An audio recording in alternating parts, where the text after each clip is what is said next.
আসসালামু আলাইকুম। কেমন আছেন বন্ধুরা? আশা করি ভালো আছেন। আমি ভালো আছি, আলহামদুলিল্লাহ।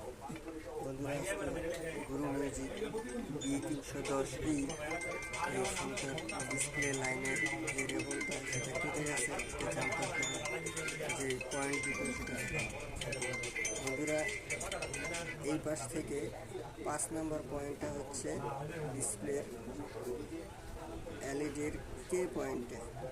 এই কে পয়েন্টটা এই 5 নম্বর পিনে লাগাই দিবেন এবং 8 নম্বর পিনটা এই এ পয়েন্টে। তার মানে এইখান থেকে এই 8 নম্বর পিন থেকে এই 8 নম্বর এ পয়েন্টে লাগিয়ে দেবেন। সেগুলো কাজটি সমাধান হয়ে যাবে।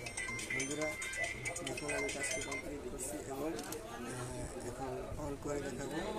আশা করি আমাদের কাজটি